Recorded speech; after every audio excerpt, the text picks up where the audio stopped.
দেখো আজকে কি কি মাছ বাজার করলাম। ফুলকি চলে এসে আমার মাছটা আসলে হয়ে গেছে, জন্য কথা নিয়ে আসলাম একটু।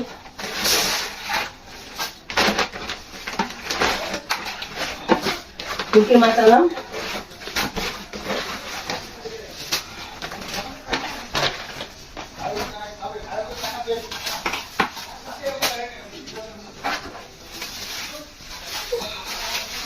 এটা আমি জানছি একটা রুই মাছ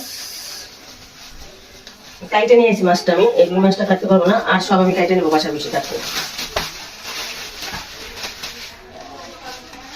এই যে রুই মাছটা কাইটে নিয়ে আসছি, মাছটা বড় আছে। সরো সরো সরো মা সরো, সরে যাও। এই জন্য ফুলকির মাছ, তেলাপিয়া মাছ আছে ফুলকির জন্য।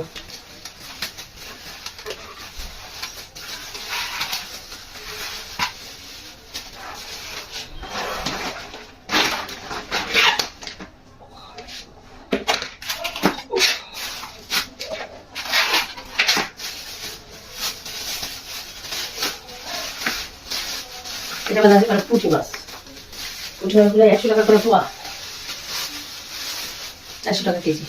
আর খাওয়া আবার কিছু খাওয়া কেন খাওয়ার কাজ নেই।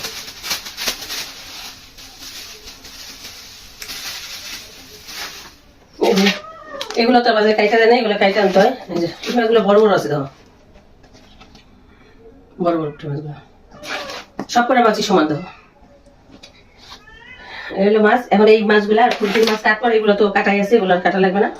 কিন্তু আমার ফুলকি শোনা, তুই তো কাঁচা মাছ মুখে দাও না, তো একটু পাড়া দেও, নাহলে আবার নিয়ে তোমার খেলা করো। এই জন্য তো তোমার নেওয়ার সমস্যা। আসা যাবে না ঘরে, আর দুটাকে বাইরে আটকাই রাখছি। আর বাইরে আটকাই না রাখলে ওই দুটো মুখ দেয়। আমার ফুলকি শোনা আমার মুখ দিয়ে শুয়ে রইলো, মাছ সামনে নিয়ে কোনো বিড়ালকে শুয়ে থাকতে দেখছো? কেন ফুলকির জন্য কান্না করি, কেন এত ভালোবাসি? ওকে তো ভালোবাসে না, ওর বাবা হয়তো মানুষ ভালোবাসে। একটা লক্ষ্মী মেয়ে আমার, বুঝছো?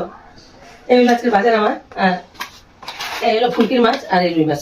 এটা কেটে নিয়েছি, এগুলো আমার কাটতে হবে। তাহলে কম সময়ের ব্যাপারটা, এতগুলো মাছ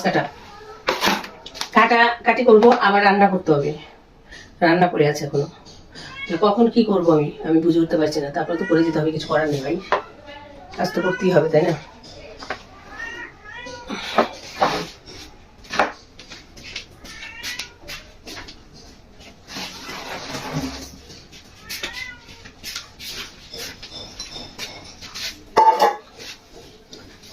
তো সবাই